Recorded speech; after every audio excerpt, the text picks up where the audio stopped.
Muy buenas, queridos amigos, bienvenidos a La Cuarentena, la Iglesia Te Oxigena, este espacio de la Fundación Ayuda a la Iglesia que Sufre. Vamos a ver la segunda parte de la entrevista con la hermana Guadalupe Rodrigo desde Buenos Aires, Argentina. Nos llenará de inspiración. Veamos. Usted lo dice con una tranquilidad, o sea, estamos diciendo mártires del siglo XXI. ¿Me puede decir algo en concreto de estos mártires que usted dice? Bueno, en realidad, yo, aún siendo monja y, y llevando años en la congregación, conociendo la realidad del martirio, de que uno, bueno, tenemos devoción a los mártires, pero para mí era una cosa como lejana, bueno, los mártires de los primeros tiempos de la iglesia, digamos, ¿no? Como una cosa. Al llegar a Medio Oriente me topé con Egipto sobre todo, decir, bueno, o sea, aquí los cristianos ya consideran el martirio como parte de su programa de vida cristiana, como una posibilidad real, como una coronación de su vida de fe, porque ellos son testigos, ¿no? El mártir significa testigo, ellos saben que puede llegar el momento de tener que testificar, testimoniar a Jesucristo con la propia sangre. Entonces no es una realidad ajena para ellos, para nada, eso me impresionaba muchísimo. Yo me acuerdo de una chica que vino en Egipto, una de las chicas que querían entrar al convento, tenía 15 años. Ella me dijo, no, que quiero ser monjita con ustedes. Bueno, entonces yo la entrevisté como para ver, bueno, pero ¿por qué querés ser monjita? ¿Por qué pensaste ser monjita? Ella me dijo, con 15 años, ella me dijo, es que quiero ser mártir y como misionera voy a tener más posibilidad. O sea, cuando me dijo eso, yo me impresioné muchísimo, muchísimo. Es decir, para ellos no es, quizás nosotros lo pensamos en un mártir, ya lo vemos en una estampita arriba de un altar, para ellos es la vida cotidiana de un cristiano. O sea, es lo más lógico, no es que tiene que ponerse a pensar, bueno, a ver, si en un momento de persecución o de amenaza, tengo acá la ametralladora, a ver, ¿qué diría yo? Es que no, ni siquiera se lo plantean.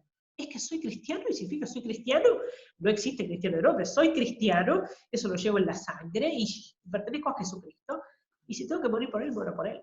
O sea, es algo muy fuerte que se vive en Medio Oriente y que en Siria para mí llegó al culmen.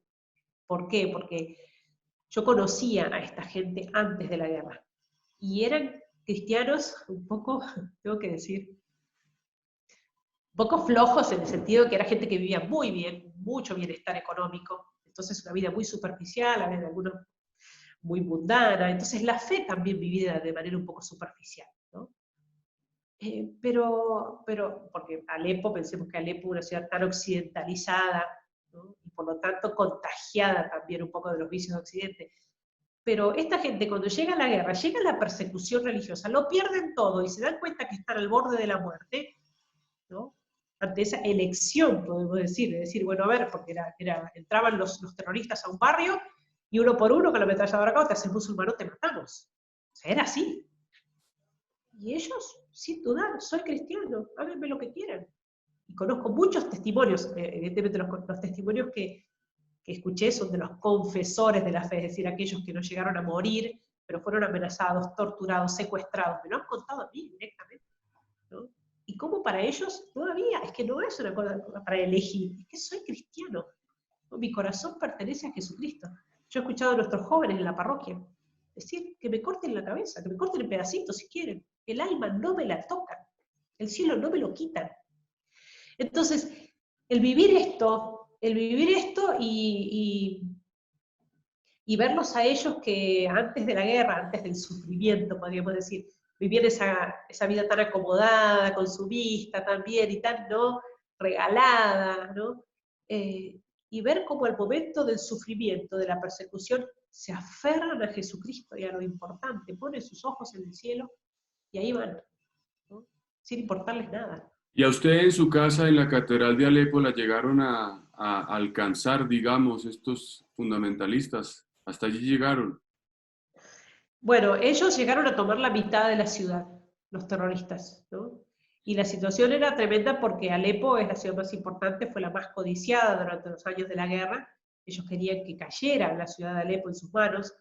Entonces sitiaron la ciudad durante prácticamente un año. Estuvimos encerrados y este asedio significó bueno, la falta de alimentos, por supuesto, de electricidad, de agua, de combustible, unas carencias tremendas, sumadas al bombardeo permanente. Ellos empezaron, bueno, estaban en las afueras de la ciudad y empezaron a tomar barrios, y desde los barrios tomados atacaban al resto. Estamos hablando de terrorismo, no es una guerra convencional, un ejército contra el otro, y ¿no?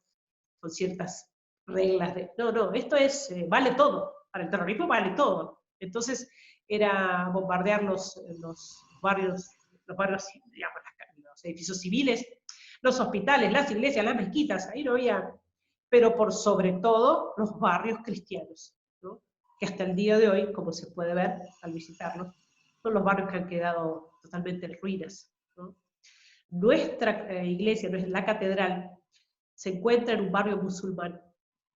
Y no solo eso, se encuentra en un barrio donde está la base militar más importante de Alepo. Y por lo tanto era un barrio muy custodiado por el ejército. Es decir, ellos no llegaron a entrar en nuestro barrio propiamente, pero sí a disparar hacia el barrio. O sea, nosotros recibimos ataques muchas veces, diariamente.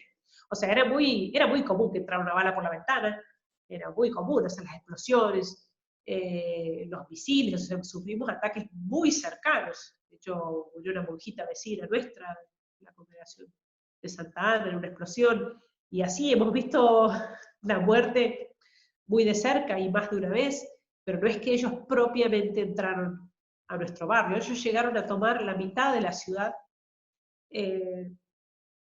y Alepo fue liberada de manera, creo yo, creemos muchos, totalmente milagrosa, ¿no? Porque Alepo fue liberada de los terroristas en diciembre del 2016.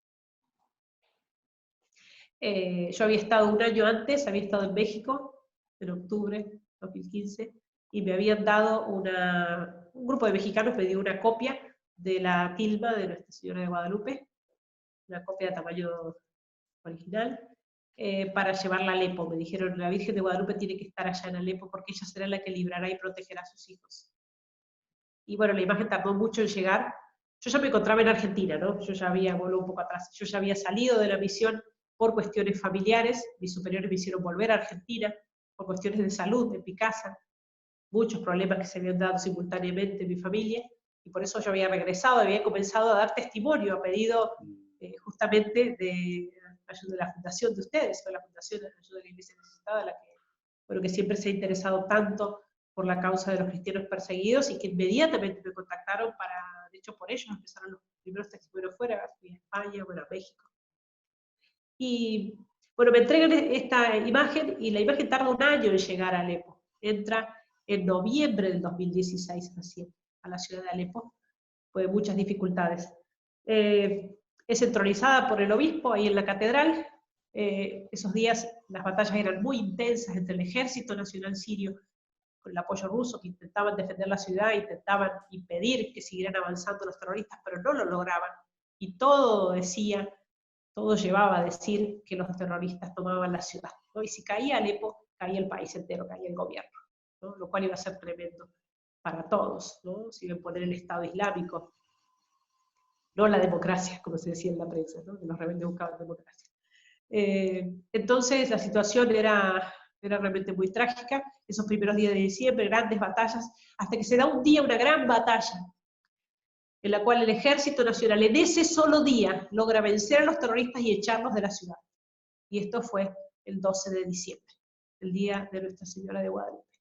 Ese día es liberada la ciudad de Alepo, la gente sale a la calle después de años, pensamos que eran más de 6 años que estuvieron bajo el asedio de los bombardeos permanentes, ¿no? en las calles, día y noche, y por primera vez poder salir a festejar y a celebrar este milagro, me lo considero un milagro de la Virgen, ¿no? Y desde entonces ya empieza a cambiar la situación, ¿no? En general, el ejército logra seguir recuperando ciudades y pueblos, acorralando a los terroristas hacia el norte, que es donde se encuentran ahora los pocos focos que quedan de terrorismo.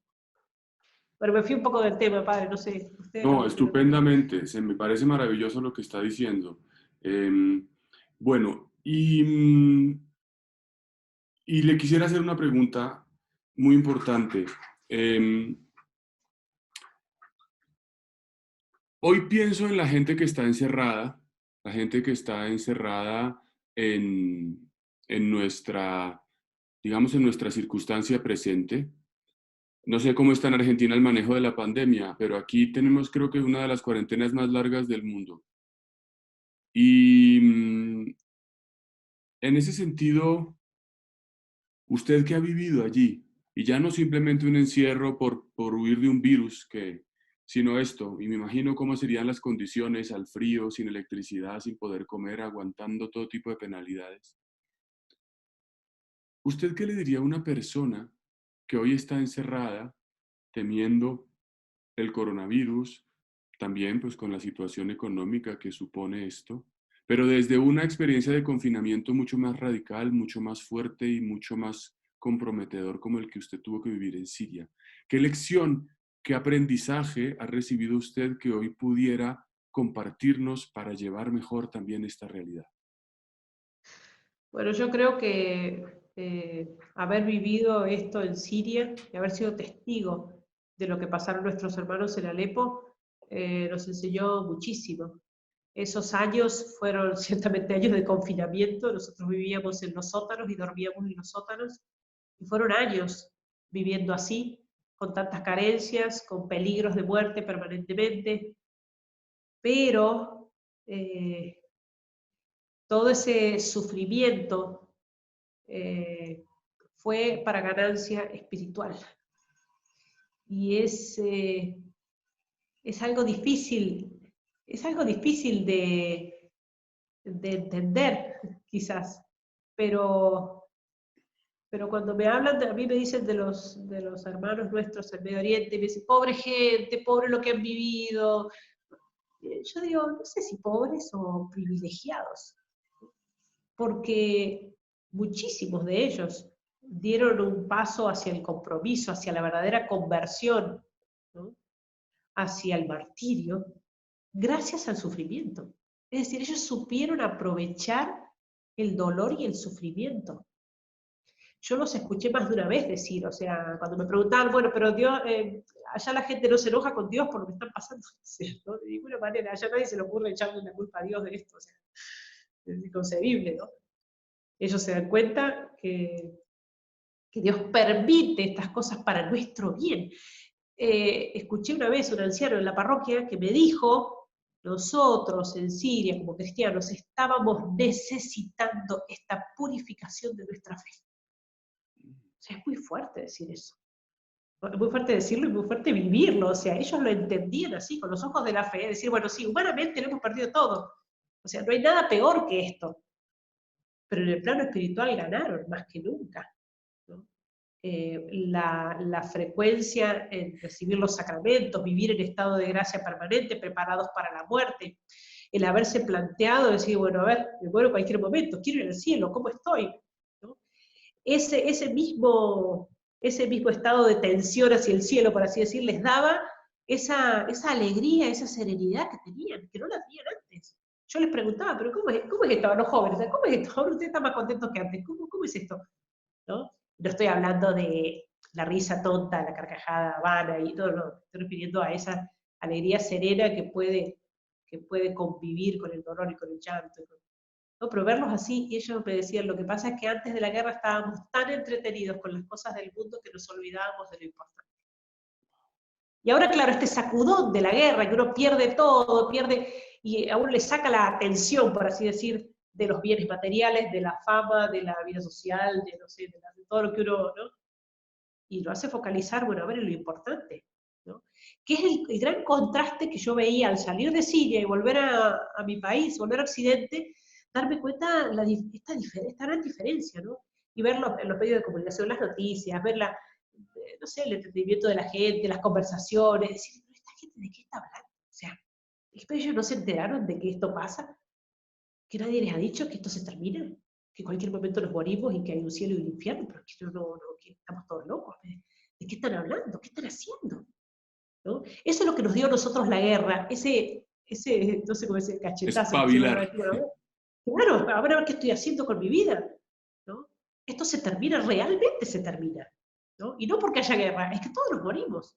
Entonces, Yo ahora viendo esta situación de pandemia, de confinamiento forzoso que tenemos, de incertidumbre, ¿no? La gente ciertamente está con miedo, del contagio, de la enfermedad, de la muerte, los problemas económicos que se desatan de esto. Es decir, es toda una situación que nos desestructura, digamos, nos saca de nuestro ritmo habitual. Nos ha obligado a estar, a dejar ciertas cosas, nos impide salir. Entonces, estas cosas yo creo que tienen que ayudarnos a reaccionar y creo que están ayudando. Yo creo que hay mucha gente que a causa de esto, el dolor es muy grande, pero si lo saben aprovechar, será y está siendo para bien, realmente para bien espiritual. Decir, bueno, a ver, me puedo contagiar y enfermar y morir en cualquier momento. ¿Qué estoy haciendo de mi vida? ¿Estoy cumpliendo la voluntad de Dios? Eh, si me muero ahora, ¿a dónde me voy? O sea, ese es el problema que nosotros tenemos, creo yo, en general, porque el ser humano sabe que tiene un fin y que se va a morir. Todos lo sabemos, ¿no? Eso no hay que estudiar nada, ni nadie te lo tiene que decir. Uno se muere. Pero a veces vivimos como si fuéramos a estar acá eternamente, ¿no? Y aferrados a las cosas y desatendiendo lo único importante en definitiva, que es que tenemos un alma y que hay que salvarla, ¿no? Entonces, yo creo que este gran dolor que está pasando la humanidad puede ser una gran purificación y tenemos que aprovecharla y enseñarle a la gente a aprovecharlo, ¿no? Para bien de sus almas. Es una cuestión, ciertamente, es algo histórico. Yo no sé cuándo pueda volver a suceder una cosa así. No hay que desaprovecharlo. No está en nuestras manos decidir nada, porque nosotros en aquel momento en Siria hubiéramos deseado que la guerra se terminara, que esa gran injusticia, que dejaran de apoyar una cosa así, bueno, pero no estaba en nuestras manos, nosotros no estábamos sentados en un escritorio decidiendo esto. Ahora tampoco, nosotros no somos los que decidimos o sabemos de dónde vino el virus, por qué, hasta cuándo, si hay que salir o no hay que salir, qué es lo más conveniente, no nos toca a nosotros decidir eso. Lamentablemente tenemos que, bueno, hacer lo que se nos recomienda y se nos manda, entonces aceptar este sufrimiento con todo lo que conlleva puede ser de gran beneficio y crecimiento espiritual. Eso es lo que hay que intentar descubrir. Muchísimas gracias, hermana. Y la última pregunta. Veo que a sus espaldas tiene unas fotos, como señalábamos inicialmente, impresionantes. Veo junto a su hombro una chica parece amarrada a una columna, Sí, luego unos hombres llevando una cruz, y en un extremo dicen nazarenos perseguidos con el nun, si no entiendo mal, la letra sí. árabe. ¿Y me podría explicar un poco por qué tiene esas fotos y qué son los nazarenos perseguidos? Sí. Cuando yo regresé de la misión, fue a fines del 2014, yo me encontraba muy bien, la verdad, en Alepo, en la misión, a pesar de la dificultad que ya dije, se entiende, ¿no? Pero estaba bien, estaba contenta, digo, bueno, esto no lo cambio por nada, o sea, esta experiencia es única para nosotros como misioneros. Pero llega un momento que mis superiores me avisan que la situación estaba muy difícil en casa y yo tenía que volver. Y esto me costó muchísimo. Me costó muchísimo porque yo no entendía por qué otra vez Dios tenía otros planes, distintos de los que me parecía que tenía. Entonces, entender por qué tenía que volverme, regresé a Argentina, estuve un tiempo en mi casa junto a mi familia, y después mis superiores me dijeron que me iba a tener que quedar un par de años también para acompañarlos, ¿no? La situación era muy difícil en casa, por varias cosas que fueron sucediendo, problemas de salud, ¿no? Que todo se daba en ese momento, yo no entendía. Y estando acá, ya en Argentina, empiezan a surgir los pedidos de distintas entidades, grupos, parroquias, colegios para dar testimonio, ¿no? Yo me di cuenta que al regresar, como nos pasa a nosotros los misioneros allá, no es que me pasó a mí, les ha pasado a todos, que al salir de allá uno se da cuenta cuánta ignorancia hay respecto a lo que está pasando allá. Yo me daba cuenta ahí la gran mentira que todos se habían creído sobre el tema del conflicto en Siria, por más que eso lo veíamos por televisión, ¿no?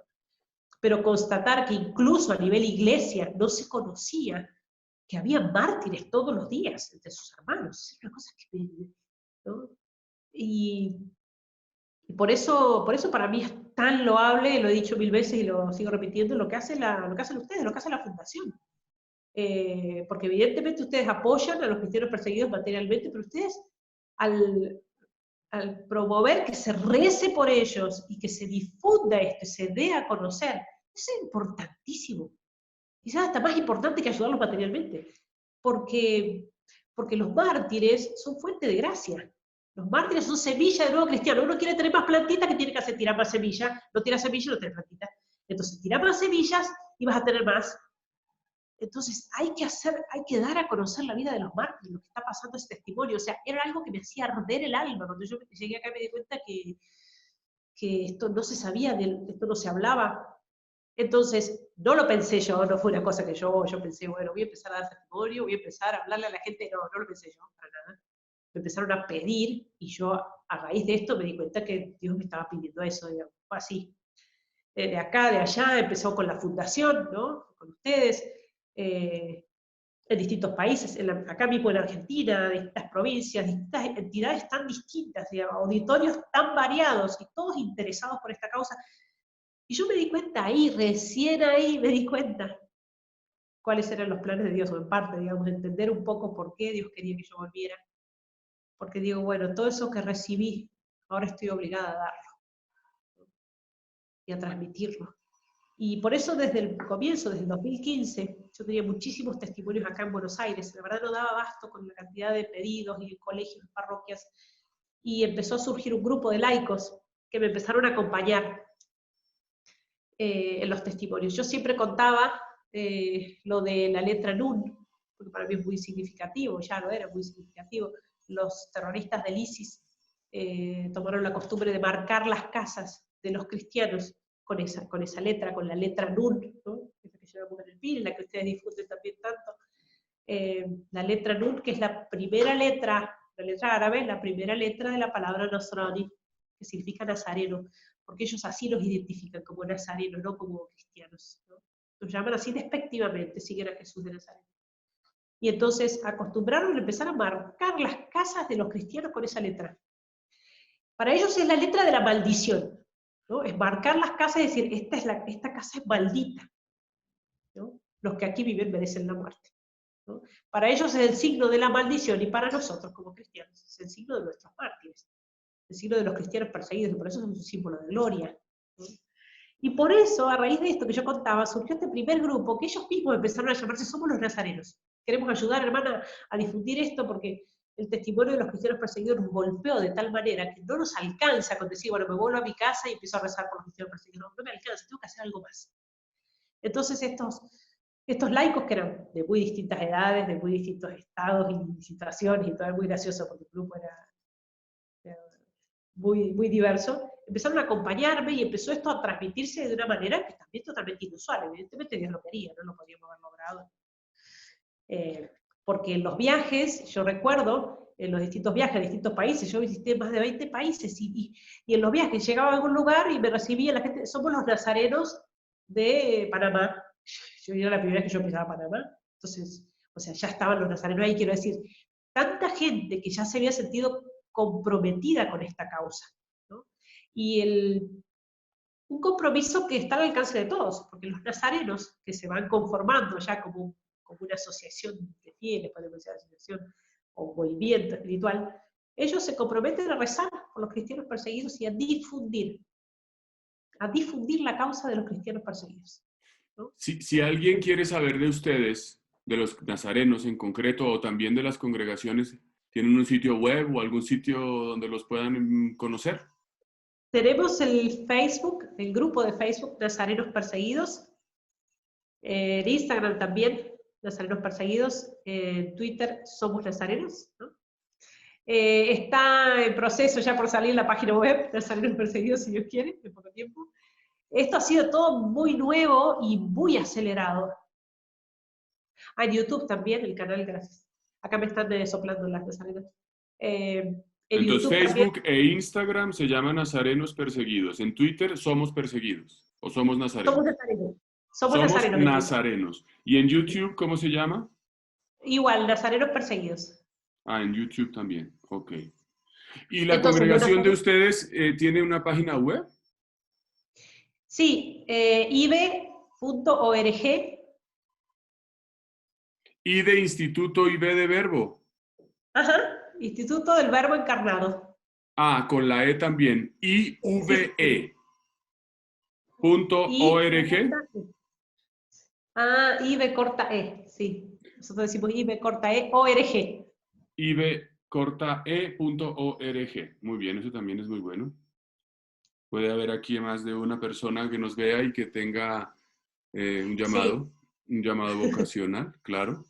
Bueno, esto se fue difundiendo de una manera impresionante también, lo de los nazarenos, con distintos grados de compromiso, ¿no? Porque hay gente que simplemente en su estado de vida se considera nazareno y reza, ¿no? Ellos se registran en el grupo de Facebook, ¿no? En un formulario se registran y ellos se comprometen a rezar, ¿no? A ofrecer sus sacrificios por los cristianos perseguidos y a difundirlo en su ambiente, en las redes sociales, ¿no? Y bueno, hay quienes incluso dar un paso más y se han comprometido con voto nazareno, le llamamos. Es decir, hacer esto mismo pero bajo voto, ¿no? Rezar y difundir pero bajo voto, lo van renovando cada año. Hay quienes han hecho también voto de castidad por los cristianos perseguidos y ya hay también algunos consagrados que han hecho los 3 votos, abrazan los consejos evangélicos por los cristianos perseguidos como nazarenos consagrados, ¿no? Qué belleza. Y yo me encuentro aquí, justamente en Buenos Aires, en esta comunidad de nazarenos, establecida aquí en la parroquia Nuestra Señora del Perpetuo Socorro, parroquia greco-melquita. Pues qué bien, madre, hermana Guadalupe. La última cosa, porque es que ¿cómo no preguntarle? Dígame algo de esas fotos que tiene a sus espaldas. Señáleme lo que tiene allí, dígame algo. ¿Qué hay ahí? Por ejemplo, esta mujer aquí, atada a la columna, esta mujer es una mujer cristiana de un pueblo que se llama Raqqa, en Siria. Fue uno de los primeros pueblos tomados por el Estado Islámico, y de hecho ellos la hicieron en la práctica, ellos pretendían hacerla la capital del califato, ¿no? Los cristianos allí fueron masacrados, algunos lograron huir, y esta mujer cristiana atada a esa columna, para que todo el que pase la golpee, hasta que ella pida convertirse al Islam. Y ella no lo pide. Y ahí se muere, ¿no?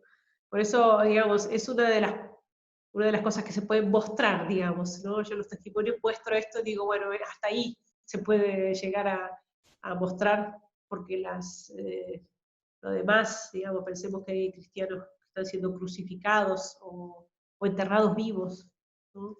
O decapitados, ¿no? Como los de arriba, los de overol naranja, ¿no? Los cristianos coptos egipcios que fueron decapitados en las costas de Libia, ¿no? Mártires. Testimonios impresionantes y testimonios que también, testimonios muy milagrosos algunos, ¿no? Porque eso es una cosa muy llamativa ya, el familiarizarlo, por así decirlo, con el milagro, ¿no? El milagro para nosotros es una cosa extraordinaria que sucede una vez cada tanto y allá el milagro es una cosa de todos los días, es una cosa impresionante. Yo creo que era una manera que Dios también les mostraba que estaba presente, ¿no? El haberse hablado milagrosamente de la muerte muchas veces, ¿no? Se ve aquí este padre franciscano, el padre Nirwan, ¿no?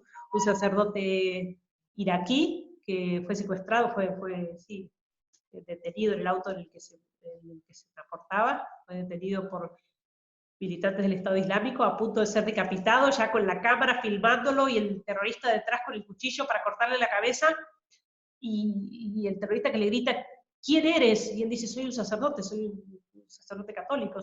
No, ¿quién eres? Que no puedo bajar el cuchillo. Y efectivamente no pudo, el terrorista no pudo llegar el filo del cuchillo hasta el cuello del padre. Y bueno, se espantaron ante semejante hecho, semejante milagro. Lo hicieron que se alejara de ellos, el padre Nirvana, por eso él lo puede contar hasta el día de hoy, ¿no? Y milagros así que tampoco significa que la gente estaba esperando un milagro para no morirse, Por ¿no? ejemplo, el de la derecha, que se ve parece un sacerdote con sotana, ¿o qué lleva allí? ¿O es un niño? Es un el que está un poco más... al Oh, otro lado, aquí. arriba del padre. Ahí, Sí, allá es el padre Luis Montes. El padre Luis Montes lo es conozco. misionero del Instituto del Oro Encarnado. Sí, él ha estado en Colombia varias veces también. Él está en Irak, en Bagdad. Y la niña que está debajo la conoce seguramente también, Cristina, mártir en Irak, ¿no? Ella 12 años tenía cuando pidió a su mamá ir a misa un domingo, como sabiendo, digamos, parecía saber lo que iba a pasar. Y estando ya en misa, empiezan bueno, los ataques, entran los terroristas dentro de la iglesia, y su madre, que estaba con ella, embarazada la mamá, temblaba, y es ella, Cristina, la que alienta a su mamá, le dice, mamá, no tengas miedo, ¿no? La niña a la madre, y le vuelve a decir, mamá, si me querés, no tengas miedo, ¿no? Y la abrazó.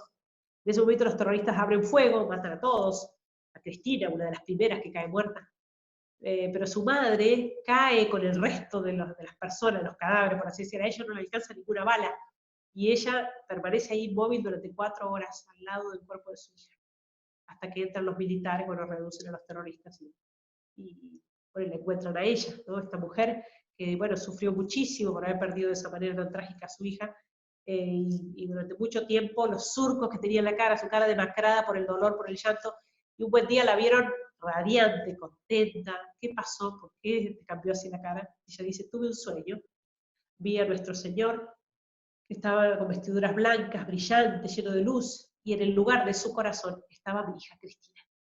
Y él la señaló y me dijo, ¿por qué lloras? Dice ella, entonces desde ese momento ya no lloro más, ¿no? Justamente, bueno, es difícil saber qué pasó, no difícil, es imposible saber qué pasó en ese momento entre ella y Jesús, ¿no? Entre Cristina, pero bien se puede pensar que ella hizo ofrecimiento consciente de su vida y que sabía que ella iba a morir y su madre no. Ahora lloramos nosotros al escuchar el testimonio. Realmente es conmovedor. Pues querida hermana Guadalupe, gracias por abrirnos el corazón, las puertas de tu casa, la historia, el testimonio, que sé que será de mucho provecho y edificación, particularmente en estas circunstancias. Gracias por estar con nosotros en esta entrevista en la cuarentena. Dios te bendiga. Gracias a usted, Padre Astolfo, y a todos, a todos en Colombia. Les mando un abrazo enorme, yo los quiero mucho. Para mí son un pueblo de una fe impresionante. Yo cuando estuve en Colombia no pude partir, es impresionante. Esperamos que puedas volver pronto. Gracias, Padre. Adiós, gracias. Adiós. Bien, hermanos, hemos visto el testimonio completo de la hermana Guadalupe, que realmente es impresionante, nos toca el corazón, nos ayuda y nos invita a ser cristianos de verdad, a ser cristianos radicales, firmes, entregados al Señor. Sigan con nosotros en la cuarentena. Dios los bendiga.